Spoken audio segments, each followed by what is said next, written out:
Miq, ju përshëndes nga Currilat në Durrës pas përmbytjeve që u pompuan me të madhe në gjithë mediat shqiptare dhe nga shumë njerëz këtu në Durrës dhe shumë faqe në internet, madje edhe shumë qytetar thjesht nëpër profilet e tyre ka qenë dita e përmbytjes për Durrësin dhe videove, memeve, derisa e çuan situatën deri në shumë egzagerime, çfarë nuk bën njerëzit dhe shpërtheu rrjeti në atë se çka po ndodhte në Durrës për shkak të përmbytjeve. Por si njeri që e duhet vërtetën dhe jam çik dyshues nga ato se çka dëgjoj domethënë nga politika, por tani mbetet që të shohim nga ajo se çka na kanë dhënë njerëzit, media, ekspertët dhe analistët që jemi ushqyer gjithandej, por përmbytjet në Durrës duke filluar që nga Currilat edhe në gjithë pjesën e Durrësit, madje edhe në bllokimin e autostradës Tiranë-Durrës që u gjet një formë tjetër për të lëvizur nga rruga e vjetër nga Ndroqi, pra për gjithë ata që donin të lëviznin nga Tirana në Durrës ose Anasjetas. Por ka marrë këtu direkt të nesërmen e këtyre përmbytjeve, kësaj bujës madhe që edhe vetë kryeministri reagoi, kryeministri jon, sultani, Zeusi, mbreti që i on këshin zemrën ati nese, prej ati jemi këtu ku jemi dhe do të jemi atje ku do të jemi në BE, që punon kaq fort për ne, tha që nuk e di pse shqiptarët nuk reagojnë edhe për përmbytjet në Greqi, në Itali, në Francë, vende tjera në Europë, domethënë se në momentin që reagojnë shqiptarët zgjidhen situatat. Si era shumë gjata nëse, por këtu se çka po shon terren, nuk arrit të lidh dot atë se çka ka ndodhur dje me përmbytjet, me atë se çka thot vetë situata, gjendja ku ndodhet Durrësi. Pra në këtë pikë ku jam unë në Currila. Këtu nuk është si ka përmbytje, nuk ka përmbytje, çfarë përmbytje është thonë? Nuk e di nga dalin gjithë ato se është futur shumë masë dhe kjo inteligjencë artificiale, AI, përdorimi i teknologjisë, domethënë për gjëra të dëmshme dhe jo të vërteta. Do vinë ato komente të thonë që ore lëpirë si Edi Rama, ore ti njëri i paguar nga Edi Rama, që realiteti është tjetër gjë dhe uji është futur në banesat dhe në bizneset e shumë shqiptarëve, jo vetëm në qytetin e Durrësit, por edhe në qytetet e tjera dhe i ka vështirësuar jetën e tyre për të jetuar, por edhe në biznesin e tyre. Konkretisht që dalim për të parë tani se si është situata në Currila. Këtu janë shumë biznese të njohura, shumë lokale, beach bare që punojnë edhe kanë njerëz në punë që janë dëmtuar nga përmbytjet.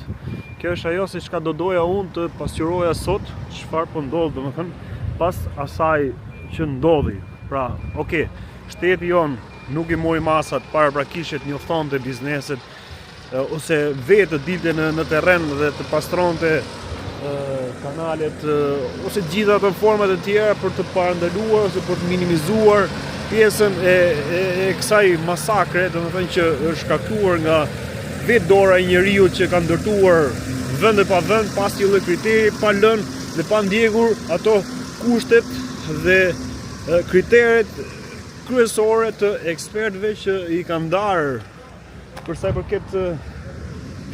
përket asaj si duhet të ndërtohet, se si duhet të ndërtohet në Shqipëri, veçanërisht edhe në zonat ku ka le të themi një lloj atraksioni tjetër në pjesën e turizmit, siç janë vendet bregdetare, siç është edhe Durrësi që është abuzuar maksimalisht duke përfituar dhe shfrytzuar centimetrin më të vogël për të bërë ndërtim. Pra ajo është ajo egoja e madhe që e kanë postur njeriu dhe ka dëmtuar natyrën që po na e kthen mbrapsht, le të themi, atë gjë se çka ne i kemi bërë kësaj natyre. Dhe nuk na paralajmëruan me atë se çka do ndodhte, por edhe sot nuk është se ne pas përmbytjeve që të kemi diçka që të na tregojë që shteti është me ne.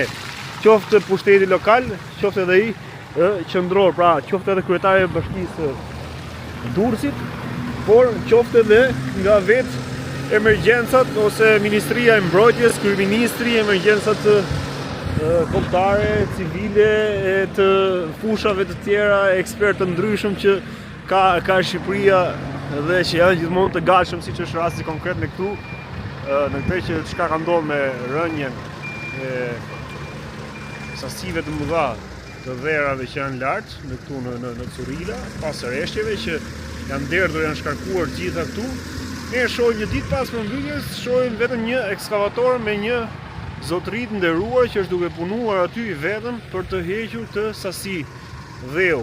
Dhe prap nuk e kemi sigurt nëse është nga vetë pushteti lokal, pra nga bashkia e Durrësit, nga vetë qeveria, apo është nga vetë bizneset që kanë lokalet ku dhe po e bëjnë në mënyrë private këtë, se çka po pastrohet, pra, dhe po ndërhyet në bregdetin e Durrësit në Curila. Si jeni? Mirë? Jemi mirë, kjo është rëndësishme. Është shumë e rëndësishme që t'jemi mirë. Do doja që t'i shihni pak më afër këtë si është situata këtu. Jemi një ditë pas përmbytjeve, ja, sasia e dheut që ka rënë nga atje lart, ka rëshkitur, pra, ka rënë nga atje, e ka sill gjithë ajo rrëkeja e ujit nga lart. Jemi fatlum që nuk kanë rënë as ato vilat, se janë fare pranë, janë mund në cep.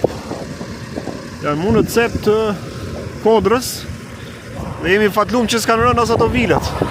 Se mund të kishe rëshkitur edhe vilat edhe t'i kishim të poshtë, pastaj t'i kishim bllokuar rrugën fare, siç ka bllokuar dheu. Kjo sasia e dheut, pjesën e rrugës tu. Kemi vetëm një fadron, një ekskavator me një person që i vetëm po e pastron këtë.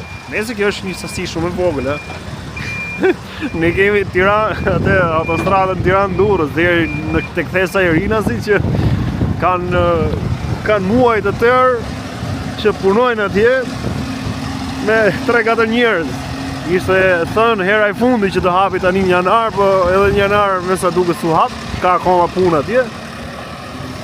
E si që bëjnë pra rrugët tu në Shqipëri, si që abuzohet, si që abuzojnë këta që edhe ky që e derë tu në det. Tani nuk e di këtë pjesë, a është e duhur, a është e drejtë, do më thënë që derë në det këto dherat, ndërkohë që deti aty është me rërë.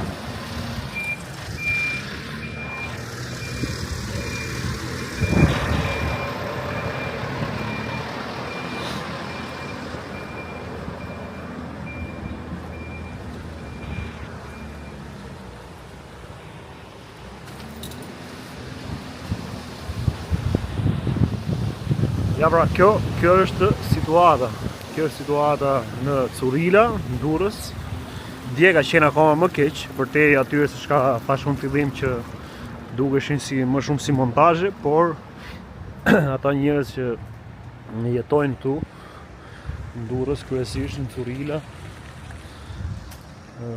dhe jo vetëm Durrësi, ka pas shumë qytete tjera në Shqipëri, Gjirokastra ka qenë shumë keq. Lezhë apo ashtu, Shkodra ka qenë paralimruar për mbrëm që buna ka qenë në rrezik, domethënë, pas shumë pas një sasie të madhe për rrshkas. Mos i ka marrë dhe atletet të bardha.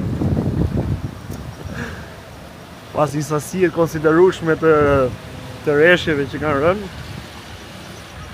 jo pak, edhe ka pas një rrezik edhe për Shkodrën, duhet të thotë. Bravo. Ka dhe kështu.